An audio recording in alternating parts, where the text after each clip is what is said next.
So good evening and welcome to our awesome Tuesday night broadcast of the Innovators Mindset Book Club. I'm Donna Fry. I'm the co-lead for Awesome with Mark Carbone, who's also here with us tonight as a member of the panel.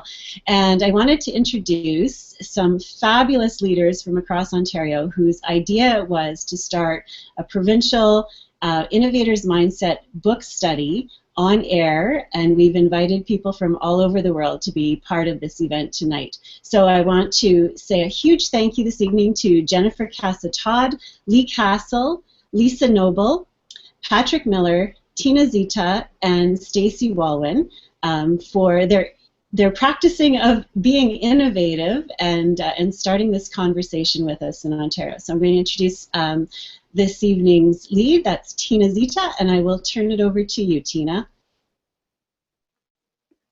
Thanks, Donna. So we thought just to start off that we maybe introduce ourselves a little bit, just what our roles are and where we're from. So my name's Tina Zita, and I'm an instructional technology resource teacher with the Peel District School Board, which I have one of the coolest jobs. I get to play with kindergarten to grade 8 kids in 50 different schools.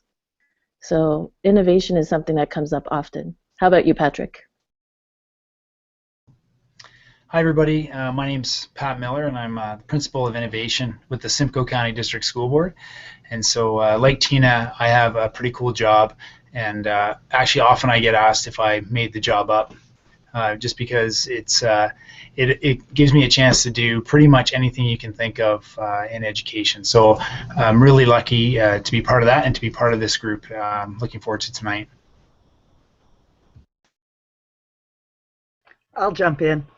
I'm Lisa Noble. I am a core French and instrumental music classroom teacher in Peterborough, Ontario, and I work with students from grade 5 to grade 8, and I tend to be the person in my building who likes to play around with innovative ideas.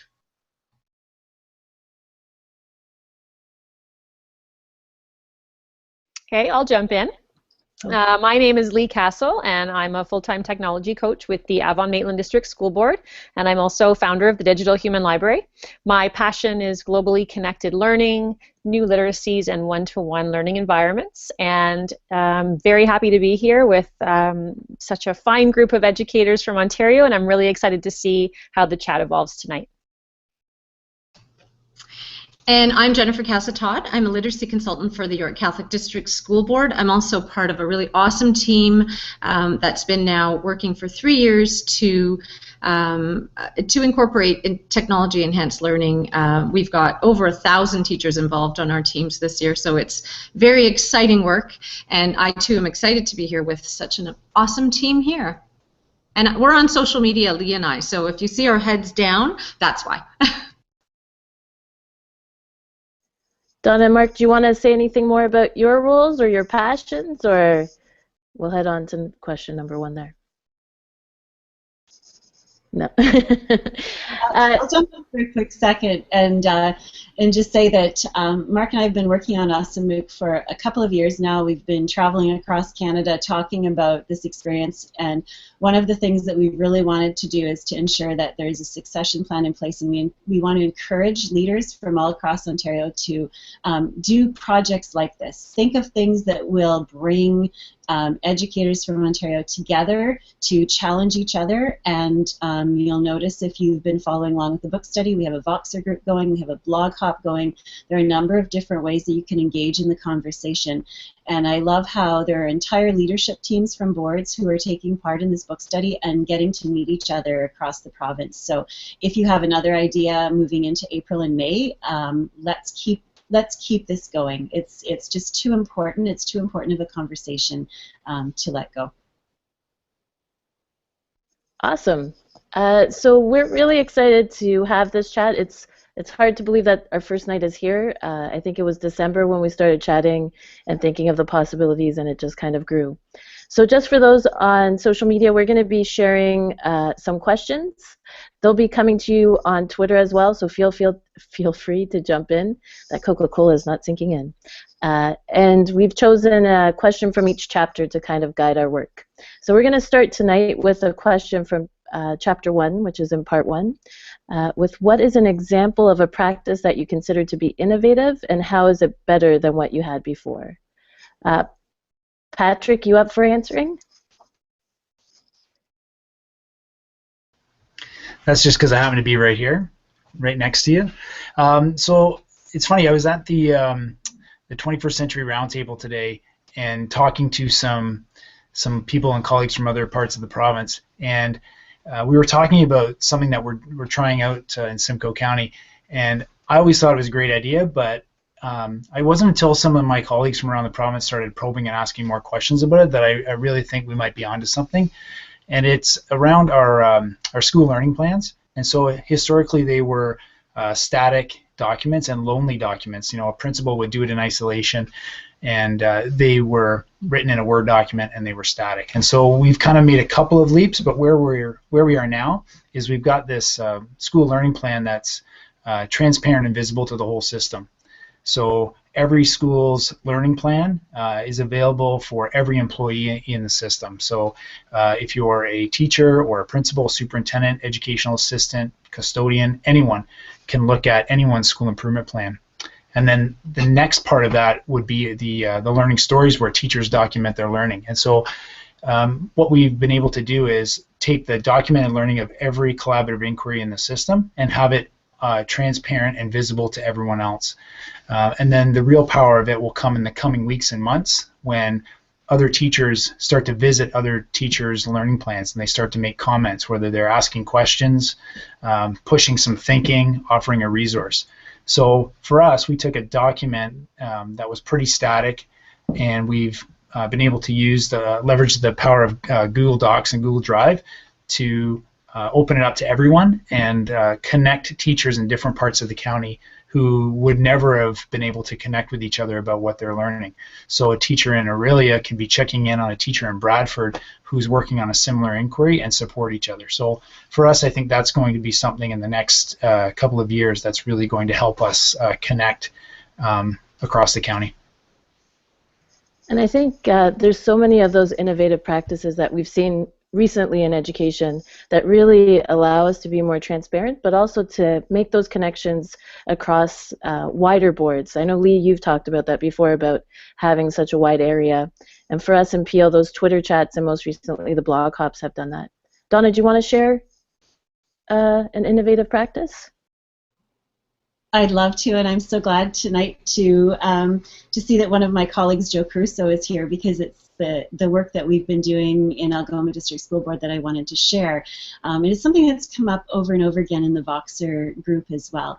When we look at e-learning practice, some of our northern boards really need to have strong e-learning opportunities for students, and it can't just be a solution to a problem. It can't just be something kids have to do because they can't get the courses that they need in their high school. We need e-learning to be a really excellent, awesome option for students who need to change sort of the time and place when they study. And Algoma District School Board has really embraced that with a 3-year commitment to really changing how e-learning is done. And this is also an example of what George is talking about in the book, Innovating Within Constraint. So in high school, of course, we have some overall expectations that we have to keep in mind when we're designing innovative courses. And the Algoma District School Board e-learning teachers have been studying how they can make assessment tools that assess those overall expectations and then create really interesting, challenging, open to many different learners, rich tasks that are the basis of the e-learning courses that allow students the freedom to study the things that they want to study and to really expand and explore what they're able to do in their courses while still meeting the overall expectations of the course. And they've been able to bring in experts from not just around Ontario but around Canada to help them really think about the design of those courses, and the way that the board has supported them with a 3-year plan to really work on that has been really astounding. And we've been supporting them to share some of those practices across Ontario, and I think it's a really good model of how they've used a situation where they've had to engage in using a different form of learning for their students to use it as a catalyst for change, to do something better and to create opportunities for kids. So I look forward to continuing to share that practice going forward. Thanks, Tina. So before we move into that second question about constraints, which I know was a hot topic on the Voxer group, I know there's a few people that have been sharing, a few folks that have been sharing on Twitter. So I know Michelle, and Michelle, I should know your last name, Hollingsworth, hopefully I'm not saying it wrong, has been having students rewrite courses. Do you want to read that out there, Jen? Sorry, I'm trying to read and talk and not doing well. Sure. Just on Twitter, she shared that she has students rewrite their course expectations in their own words so that they can reflect on their learning the entire semester. And Peter Cohen, in a leadership role, provides time and structure for teacher-driven PD. I wanted to hop in and make a comment about what Patrick was talking about, because my board is just kind of starting to jump into a lot of collaborative inquiry and collaborative inquiry that groups apply to because they want to do them. And I'm just blown away and really excited by what Simcoe has done in terms of making that transparent. Because I was talking to a friend last week, was out for coffee with a friend who had been in town to be part of a phys ed collaborative inquiry, and I was amazed at what they were doing. And I said, oh my gosh, you have to tell me about this and how it works. And it would be so great to have that opportunity to be able to see all of those and see the learning that comes out and dive into the ones you are really interested in. So that's something that I would definitely look at, kind of keeping in the back of my brain and being able to sort of pass on to people to say, hey, can we look at what these people are doing? That's awesome. I would love to jump in here with some. Sorry, did you want to go ahead, Mark? No, go ahead. I just wanted to bring in some of the comments on Twitter here that fit in nicely with what you were just saying. Wendy Goodman made a comment: anytime an educator wants to take a risk with their practice and make that experience transparent, it's innovative. So I love that idea that that open sharing is a form of innovation. Another comment here was that by Jen.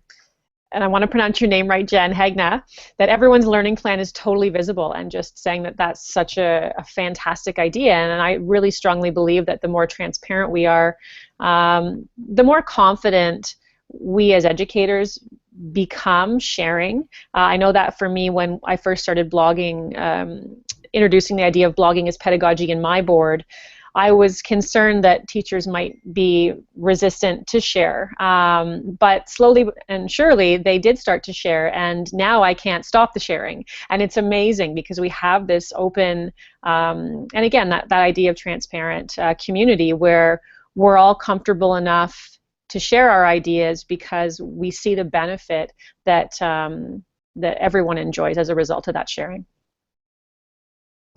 And if I could just pop in with two additional ideas, Kathy Beach, who we just joined our Voxer group today, is sharing that she has grade 1 and 2 students teach each other, and how empowering for students to teach each other. And she says they end up co-creating amazing things, and so to have that in kids so young is amazing. And at Peel ASP, I'm not sure what the first name is here, talking about pop culture and taking that Super Bowl, so the experience of some of the students, and unpacking that and looking at social justice. And so I thought that was a really neat contribution too. So thanks for all of you sharing on Twitter. These are great ideas. Mark? Sure, thanks. I'll maybe just jump in with one additional idea here. We have a number of teachers that are exploring collaborative inquiries, but doing it across panels and from different schools, of course. So we've had Andrew Boronsky and Allison Bullock doing some grade 10 English, grade 4 French collaborative inquiries across the panels that have worked out very interesting. And I'll look up, I did blog about that, so I'll maybe share the links out. But great, again, in the theme here of open, transparent sharing. Great to see people leading and exploring with new ways to approach things. Yeah, and I definitely think it's so cool to see those connections and just to reflect on our own learning. As you mentioned, Lee, Wendy, I think back to the many tools and strategies that I've learned from Wendy over the years. So it's awesome just to see how innovation can kind of spark further innovation, and that transparent sharing really ignites it. I think one of the concerns that we have sometimes is we do work in a system that we don't necessarily establish ourselves. So there was a question in Chapter 2 that spoke about constraints, and not necessarily just what those constraints are, but innovation, examples of innovation that happen within those constraints. So the question is, what are some examples of innovation that you have seen within constraints, both inside and outside of school? And I can start with an example. I did blog about it, so I'm sorry for those that read it already. But just of our Swiss team, the student work study teachers, and a few years back just sitting down looking at some ways that they could change how they reported their findings, and then finding their way to s'mores. And just looking at how there's still those constraints of what the reports have to look like or what needs to be included in those reports, but they've taken that freedom to really play with those limitations, and in the process have really created something much more engaging that the whole community can now interact with. So instead of it just becoming a report that goes to one individual, these are now things we can tweet out and we can have conversations about. A friend read the mindfulness report on Sunday and was commenting on it. So it's cool to see that taking something within that structure and then playing with it slightly. Lisa, do you want to share yours?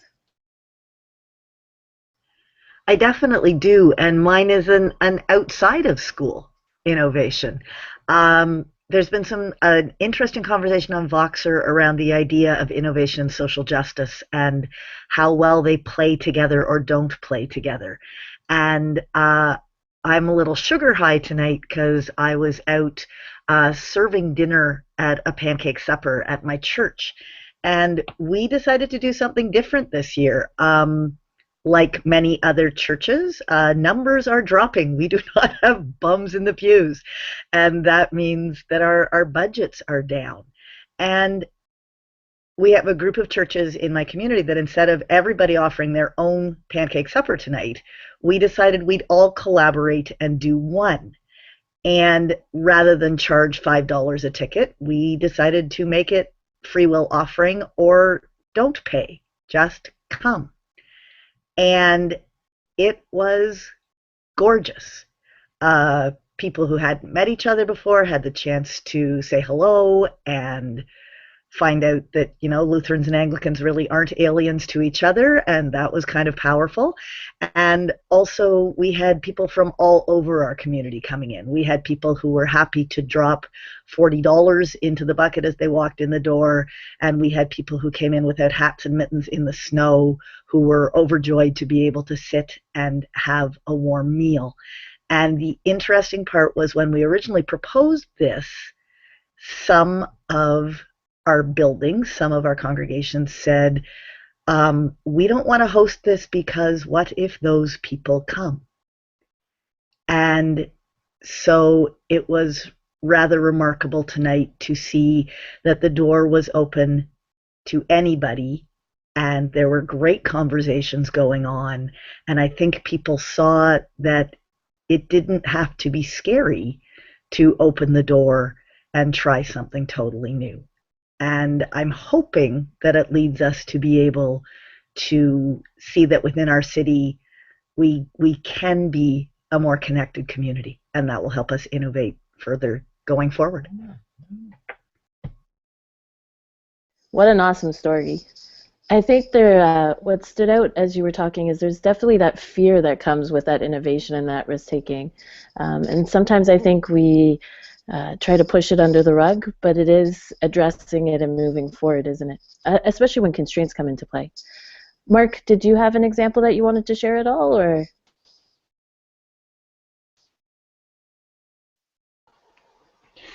Well, I think there's, I mean, my role's different, of course, not being in the classroom, but being in charge of IT and sort of you're always, you know, supporting people through innovation, looking at new ways to do things, you do bump into constraints. And I think for me, when I look sort of across the system, one of the things I think about is how do you create the synergy for change and the long-term building and sustaining of energy and the starting of conversations. And, you know, as Patrick was alluding to earlier, the ability to sort of take that, leverage it, and get more people started on their journey, I think that's very powerful. And so without mentioning a specific example, I'll just zero in on that as something that I think is really important. And I hear as a thread throughout our conversations that we're all doing our own innovations, but we're also doing it in a collaborative and encouraging way.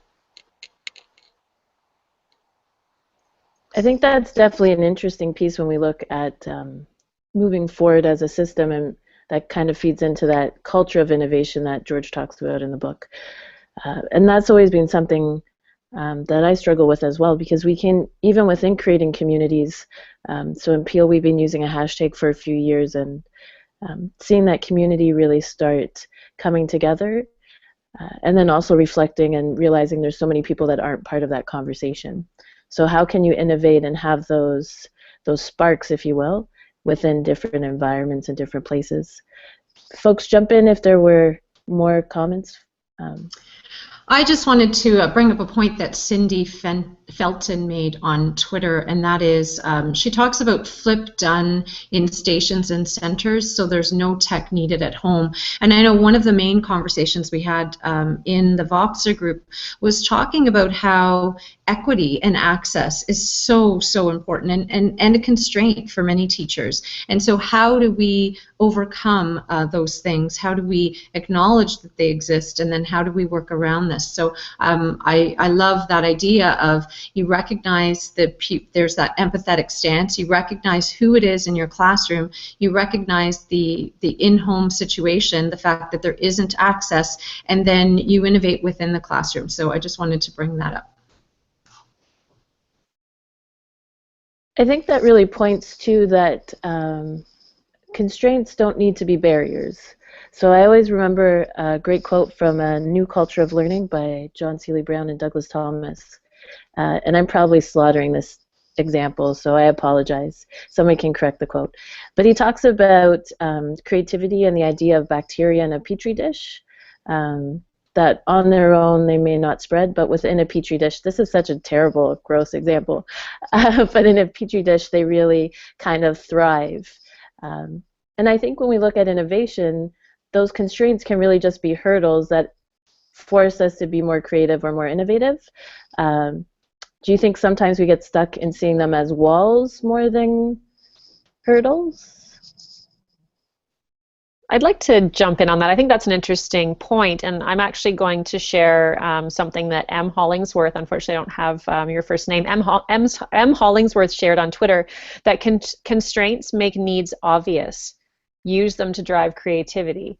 And I thought that was a really interesting point, because if we can look at those constraints as opportunities to, again, to identify what those needs are and how to then I guess look at those barriers if they are such, again, as opportunities instead, then I think we're moving in the right direction. Identifying, I think, what those constraints are is that first step, and I like that idea that we use them to drive creativity.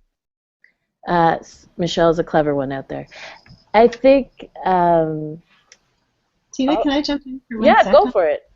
Wanted to just jump off of what Lee was saying about constraints in the Twitter stream, because there's a connection there that I think I'd like to bring to your attention. You may not realize it, but one of the constraints in our region is having tiny little schools that are far, far apart. And that might be seen as a real constraint, a physical geography constraint for a lot of people. And our tiny little boards I have to say that in the Twitter stream right now, you may have noticed Kim Figlamini's on there. She's a principal at one of the small schools, and she's doing her PQP, and she's been talking on Twitter how her PQP is on connected leadership. And Kim is the principal of the school that hosted the first Google Summit for students in the world in tiny Scriber, Ontario. And some of those kids were on buses for 2 hours to get to that student summit. But they brought all of the students into one small school so that they could go back and teach in their small schools, the teachers and other students, how to use connected, to use technology for connected learning. And I just want to say that their director is on tonight with them as well, learning. So we have a small board where physical geography is a constraint, yet they're all on here learning together so that they are going to be able to get past that physical geography constraint and use technology to continue to connect and to learn together. So a terrific example of innovation within constraint, I think. Hey Tina, I've got something I'd like to add to that. So what Donna's talking about is a real barrier. You can see it. It's the distance. So, sometimes it's those perceived barriers that are the hardest to overcome because people think that there's a policy or an actual barrier in the way when there isn't. And so sometimes it's hard to get around a barrier that isn't actually there.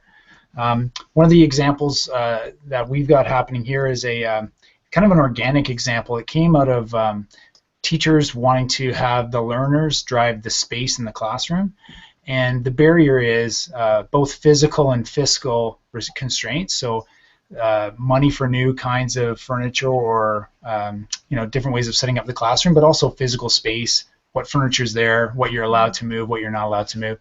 And so we had a group of instructional resource teachers who out of nowhere, this inquiry came out of transforming learning spaces, and it started with one class, and then another class, and then another class, and it's grown to this massive inquiry group around transforming learning spaces.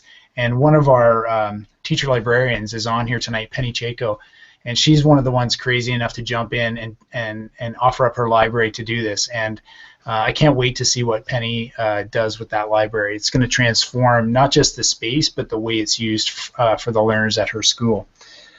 So it's sometimes it's a barrier that actually causes something to grow out of nowhere. So it's exciting. That's awesome. I think we were chatting a bit about Will Richardson's book, and in chapter 3 he talks about the unlearnings. And similar misconceptions sometimes about looking at curriculum and seeing curriculum as a barrier to innovating as well. And just that statement that we're held to the overall expectations and that the specific expectations are there to support us, and just finding a way to communicate some of those little pieces as we move forward really helps us to kind of find new ways to explore and engage.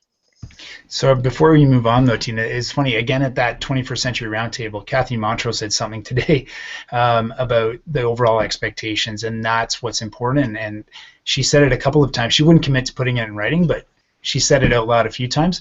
But something else interesting she said was they know that the curriculum needs to be, she called it proctored, but basically someone has to look at it again to find out what the new relevant knowledge is. But she said not to wait for the ministry, but teachers have some autonomy and some professionalism to go ahead and start looking at that now. And I thought it was pretty powerful that she said, don't wait for us. We always like those kind of comments. And I loved, Donna, how you brought that piece in too about student voice. I'm looking at a picture that Lisa Neely has there with the students and that conversation on the Twitter hashtags. So much power in bringing students into that conversation as well. Are we okay to move on to our next question?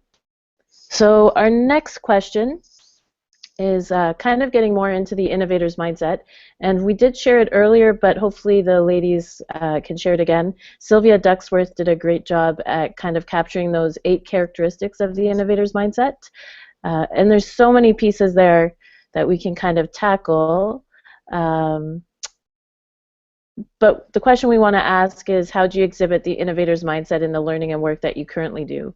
So maybe just thinking about which of those elements you best identify with. I think for me, with the 10-day challenge that I kind of stumbled upon, I didn't want to disappoint some friends, really reminded me of the power in reflection and taking that time to pause and think about my impact and where I could go next. But maybe the rest of the group. Donna, do you want to share? Or Lisa? I'll go. Reflection, I think, is, I sort of looked at this and I thought, which one kind of do I gravitate towards and which one do I run screaming away from? Reflection is a really hard one for me. It's finding the time and the space for me to be able to sit and reflect and think about it. I'm a little bit ADD, and moving and keeping going is kind of my modus operandi, and I do need that time to slow down. Empathy tends to be the one that I lean to. I keep going back to the quote, and I've got it pulled up in the book, that it's all about relationships, and all the stories that people have shared tonight are about relationships and about continuing to build those. And so for me, that empathy piece, we talked about constraints in the classroom and being aware of where your kids are at, and that's a huge part of being an effective innovator for me, is being able to be empathetic with my kids and their different situations and how I can best innovate to help them.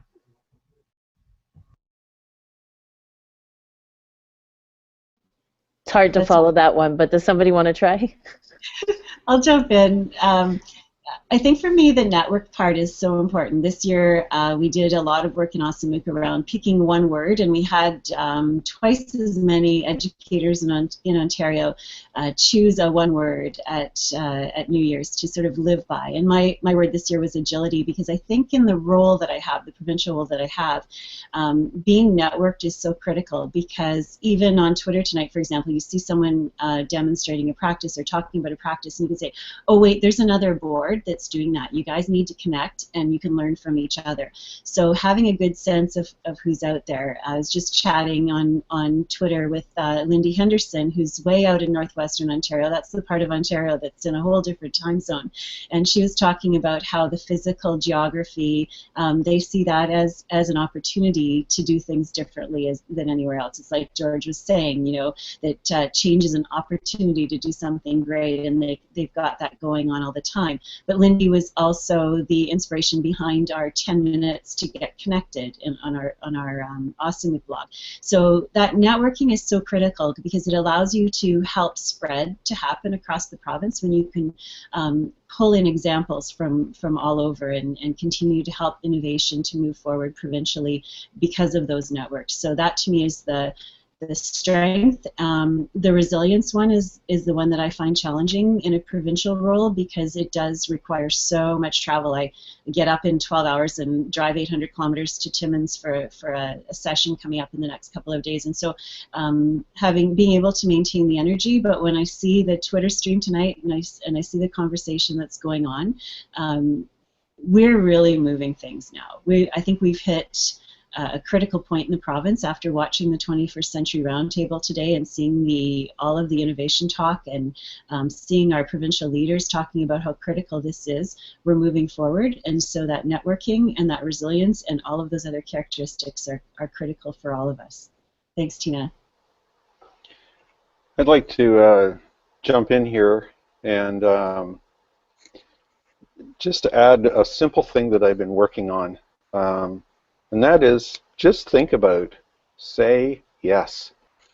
I think it's so important to build a supporting culture, enable people, and support open sharing. I'm always amazed that no matter how small an idea seems or how large it seems, the response is so amazing when you just say yes, I'll help, I'll support. And it's great to, I find that's just such a great enabler. I think part of that resiliency and yes too is taking the risk even if there's not others there with you right away. So I think of something that we do in Peel 21st with the blog hop, and the first couple times it was just a handful of us. So it was awesome in December to see that we got up to the 12 or 13 or 14 people that were sharing. Sometimes, though, that resiliency really comes in, or that risk-taking piece where you start panicking if the innovation is really, if it's worth it, I guess. I don't know if that's the right word, but I always think of Seth Godin and his quote about leaders need to take that lead, and you need to model what you hope others will do as well. So I think sometimes we think of innovations and we put them out there and we don't get the response we want right away. Maybe that's where the resiliency comes in. But maybe they're all interdependent. I was looking at Amit's comment about risk-taking and resiliency, and just made me think how all of them kind of work together and play different roles at different times. I'd like to jump in here. There seems to be some common patterns in a number of the comments being shared on Twitter right now, and that common theme is, I think, as educators, positioning ourselves in our classrooms to be in partnership with our students, and that idea is being shared through empathy, through the idea that we want to let our learners see us fail and then work through that failure as problem solvers, creative problem solvers, and that that's student voice, right? Laura's just adding a piece here, Laura Follett, about using student voice to drive student learning needs. So I think that idea of partnership is definitely coming through here on a lot of different levels.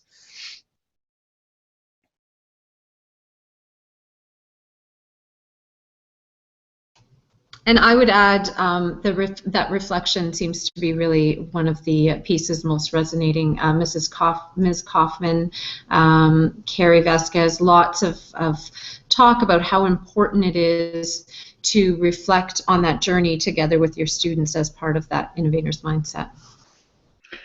Tina, I really liked what you said about, and the same thing that's being reflected in the Twitter stream, that they totally interact together. And my students, they like to ask me, what's my favorite band, what's your favorite song? And I tend to say Today. And it is the fact that they constantly change and interweave, and one day you're leaning another way. They blend, they weave together. I liked what Jenna and Robert are kind of talking about on the Twitter stream too, about that discomfort. Innovation doesn't mean that you're comfortable. I think it definitely is a weird place to be in. Getting used to that spot and getting used to some of those challenges. I felt that the most last year. I was sharing in the Voxer group, I did a 100-day challenge. I finished my master's on the Monday and then panicked that I wouldn't have anything to do. So I took on a 100-day challenge. I don't know. And it was so interesting just because it was in education, and I'm very comfortable sharing in education. It was creatives from every end. So we had somebody was doing music. I saw people that were illustrating their dreams to hand lettering, and taking that risk and putting it out there knowing that it wasn't your best work. There was such an uneasiness about that, but so much value in the process once I got to the end. Although day 30 to 40 was a little rough. And Tina, so it's funny when you talk about that liberation, that when you come to grips with the fact that whatever you put out there is going to be, edited, remixed, borrowed, or torn down. Once you kind of, come to grips with that, it's liberating, and now you're more willing to share ideas freely because you know that's going to happen. Anita Simpson, one of our superintendents, talks a lot about not being precious with your ideas, and she talks about getting those ideas out there quickly. And I agree. You get them out before you get an emotional attachment to them, and you're more willing to accept feedback on it. But I just think that whole idea of it being liberating, it can be really powerful. And I just want to jump in too here with a tweet from Catherine Lloyd, trying new things and sharing how it went, especially when it didn't go well. Hashtag growth opportunity. I love that idea because so often in our networks we share what's going really well, right? We want to position ourselves as successful and share those success stories. But I think one of the most important ideas we come back to is that idea of empathy and understanding that it's just as important to share the struggles and the way that you rose to the occasion, I guess, in the moment, as it is to share those stories that are the success stories. And I think when people are getting started and taking a leap, it can be really, really important for them to have a space where they can hear and see those stories of things that didn't work. Because when you're getting started, things aren't going to work. And if all you see are those positive stories, it can be really hard, and you can kind of say, what am I doing wrong? I was lucky enough a number of years ago to be part of a powerful learning practice network opportunity through our board. And one of the best things I did was write a short piece about an epic fail in my classroom. And the feedback that came back from people that helped me and helped me go, okay, A, it's okay to have the epic fail, and B, it's okay to talk about it, was huge. I kind of would have to mark it as one of my major growth experiences, to know that that was an okay thing to do and to have a safe space to do it in. It's so hard to get to that point, though, isn't it? I think I had to meditate for a course last year. It did not go well. It's not my strategy. I've learned from my mistakes. But I think there's always this fear that people think that you want a solution for the experience, where sometimes it's about just being open about that process. I guess maybe as a society we're not always as comfortable with just being with failure, that it's okay if things don't always continue on that path, that you can just have some of those beginning starting points. I think the other thing that really was standing out to me, or that I know I need to work on, just hearing all of your wonderful stories, is that empathy piece. I hope I'm an empathetic person, but I think sometimes innovation comes often from our own experiences in our own communities, and making sure as leaders, whether it's our students, our school communities, or greater, that we're standing back and taking that lens of another when we put those innovations into place. I don't know if anybody else feels that's something they struggle with.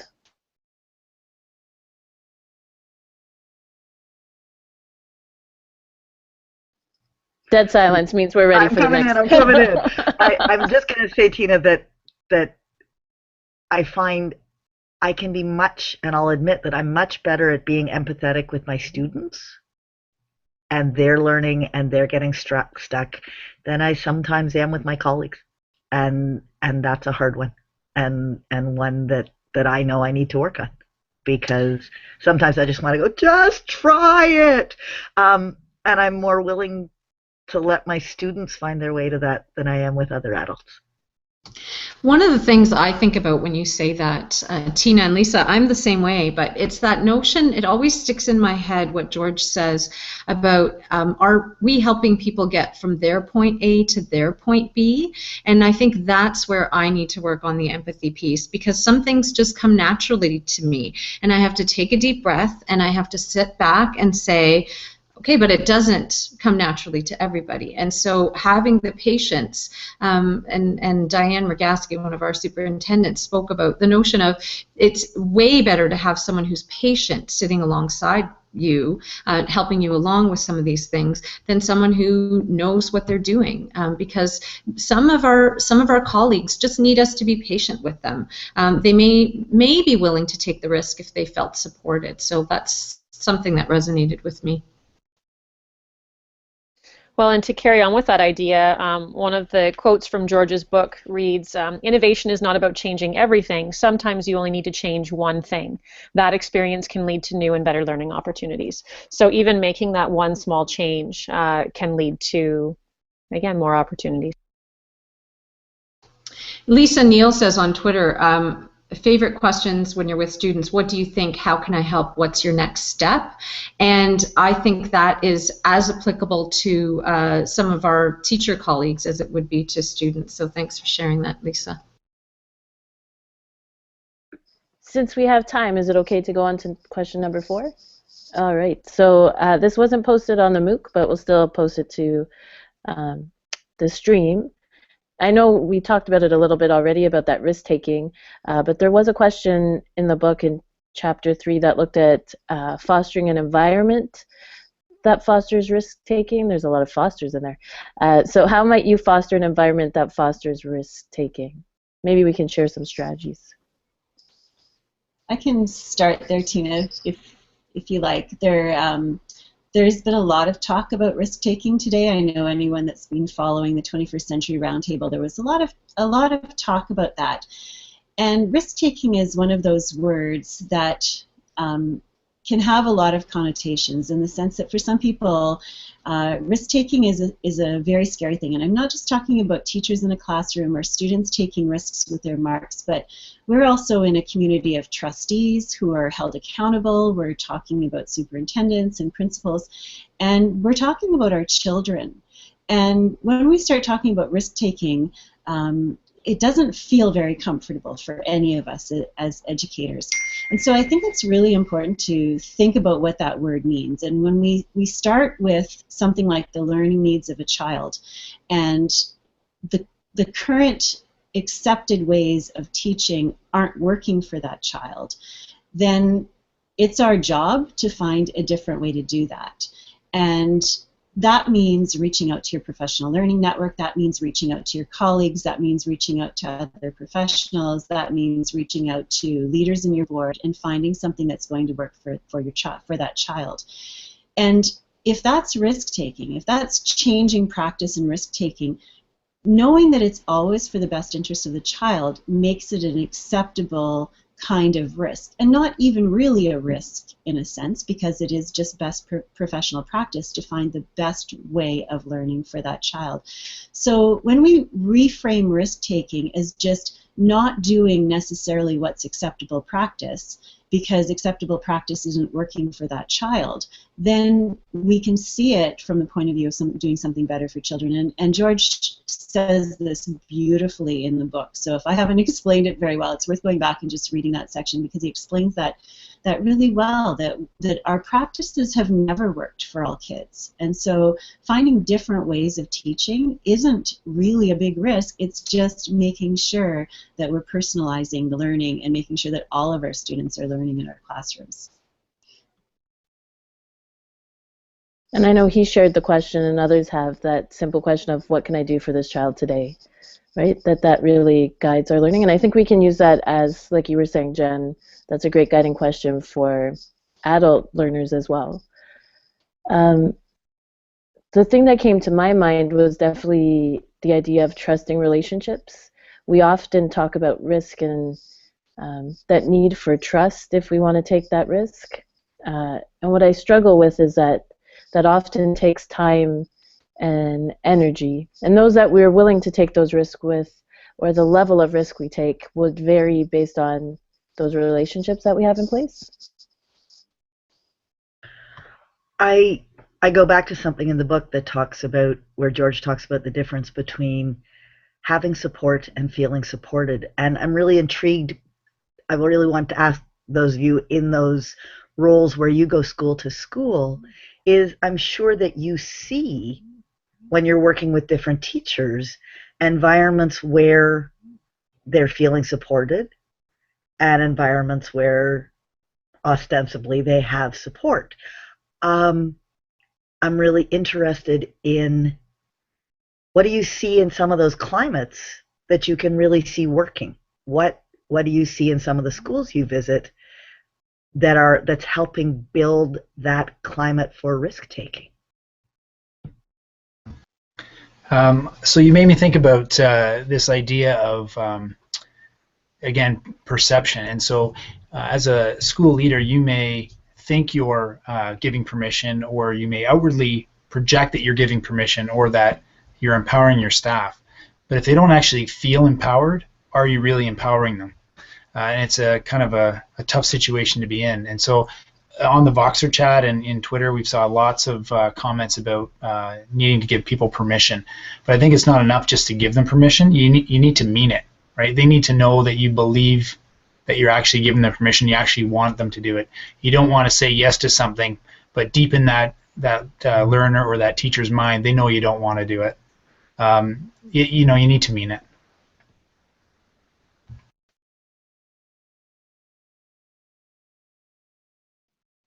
So that permission idea is kind of interesting, because I think if we truly create a culture that is supportive, people won't feel the need to ask for permission, if that makes sense. That's what I'm going to have to ponder about. I think that might be the difference between permission and empowerment. Yeah, because I think that's one of the comments that often gets mentioned about innovation, is that I need a structure to be in place to give me permission to be innovative.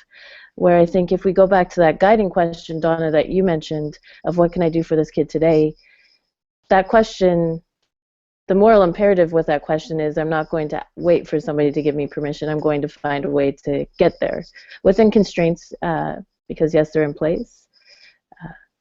But we definitely feel sometimes, I think we've all had those experiences where we get pulled back, and sometimes for good reason. I think sometimes being able to justify why we want an innovation, or why there's a need for change definitely needs to be there. It's good to have those people that challenge your thinking. But in an environment where we are supported, and I think of some educators that I work with that have just felt liberated because they have those folks asking the questions that you mentioned, Jen. What can I do for you today? How can I help you grow and explore? And I think there isn't that fear that the first time they take that risk, that first time that they fail, that they'll be judged solely on that, if that makes sense. I don't know. I want to hop in here. There's some interesting comments being shared on Twitter, and I want to start with Lorraine Boulis. Teachers need freedom to believe in their qualitative evidence. I thought that was a really interesting point. And Joel, sorry, I lost my spot here. And Robert Schutz tweeted, is risk-taking supported in the evaluation process? So there's some people are kind of thinking, or starting to think about how assessment impacts our willingness or comfort level taking risks, whether we're the ones doing the evaluating or whether it's from the perspective of our learners and they're the ones being evaluated. So I wanted to throw that idea out to the group for discussion, and I'm going to hop back on Twitter and get back in that conversation. Thank you both for checking that stream. Any other comments from the group? Can I just add something here from the chat that's going on actually on the actual Google Hangout on our page? And the question around whether we do a good job or not of showing failures with technology, that we're always very very careful to show the things that are working and not necessarily the things that are not working, and whether a culture shift is needed. Tim Robinson brought that up. And I asked the question on there, just waiting to see what the responses are around, have we been trying so hard to make innovative practice a priority that we don't want to show any failures? And maybe that's the motivation for that, because we have a lot of priorities. We compete against a lot of other priorities.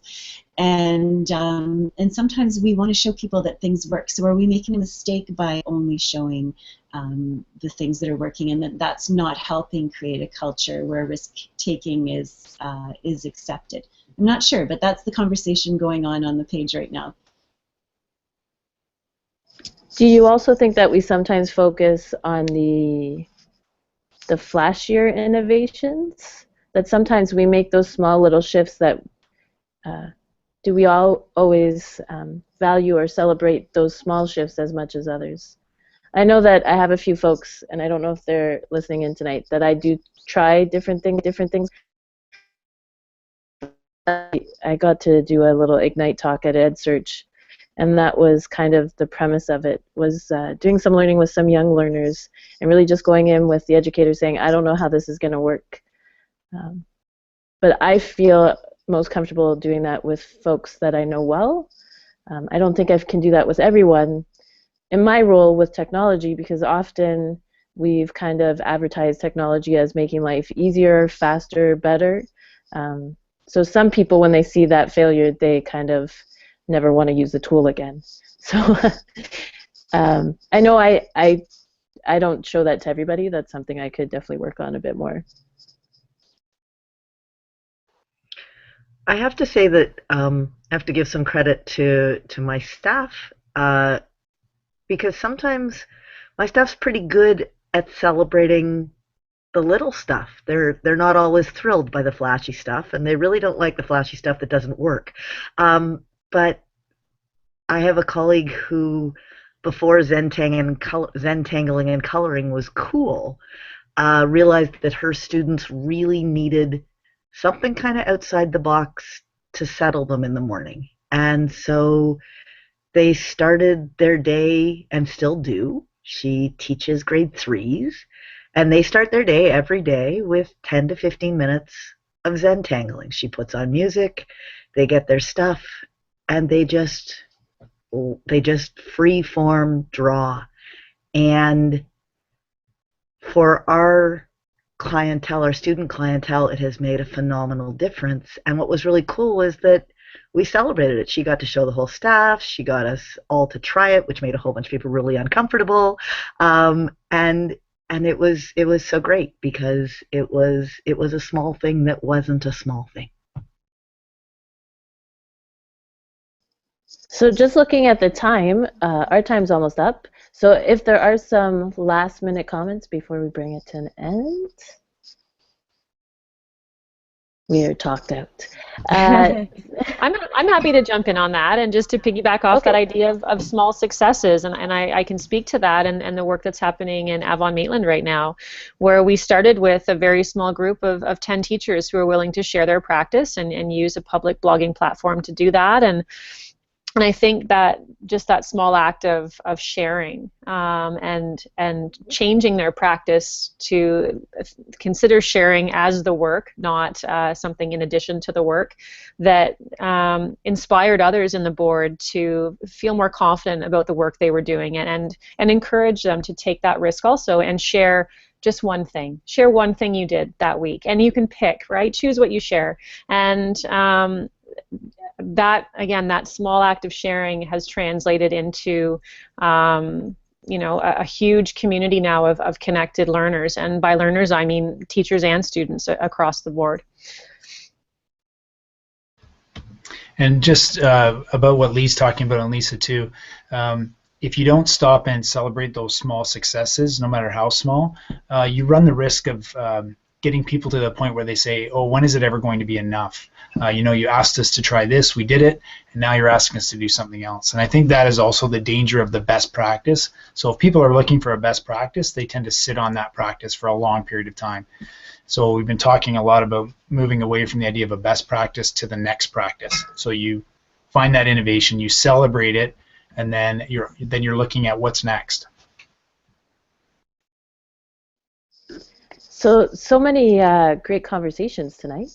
I think we went from that amazing examples of innovation across the province, really, into some of those constraints, and that innovation can still happen there, looking at those elements of the innovator's mindset, how they all come together, and then how can we really foster that culture of innovation and support our colleagues moving forward. And the importance of those little moments and being open and sharing, I think, came up in every single question. So definitely thank you to everyone that has joined in tonight. I've been trying to peek into Twitter, but look forward to following up and checking out the hashtag. We know that folks may not feel comfortable with the fast-paced conversation. So we'll continue those conversations. The Voxer group's been chatting already, as well as on Twitter. And hopefully you can join in with our blog hop next week, which will look at what we envision for school in the future, kind of big blue sky, dreaming, big picture kind of stuff. Did you want to say any closing words, Donna? Well, I just wanted to mention that there were these 6 educators before Christmas that kind of had this idea, this crazy, innovative, I might say, idea that wouldn't it be great if we could get the whole province to study one book and just have a conversation ongoing for a couple of months with a couple of different platforms, and maybe we could try a blog, and maybe we could try some live hangouts, and you know, morning after morning meeting with this group and seeing this come to fruition. I mean, we've got 6 people in vastly different parts of the province that are leading this, and I just want to say congratulations. You got it off the ground, you did it, and I think we have a lot of people out there really excited about innovative practice, and you are modeling it. You took a risk and did this. So thank you very much for creating this platform for everyone to share their ideas and to spread their practices. And I encourage everyone that's been listening tonight and participating in the chat to please take a risk and join the blog hop next week, or get Voxer and join the Voxer conversation, or start another conversation somewhere else. Anyone can start a conversation on this anywhere and advertise it. Thank you very much tonight to everyone that was involved, and we look forward to our next live Google Hangout on Air in 2 weeks. And as Tina said, between that we'll be doing another blog hop, and let's keep the conversations going. Thanks everyone. Have a great night. And thanks to Lee and Jen for taking that risk with the Twitter moderation. And thank you, Tina and Donna. Thanks, everybody. That was great.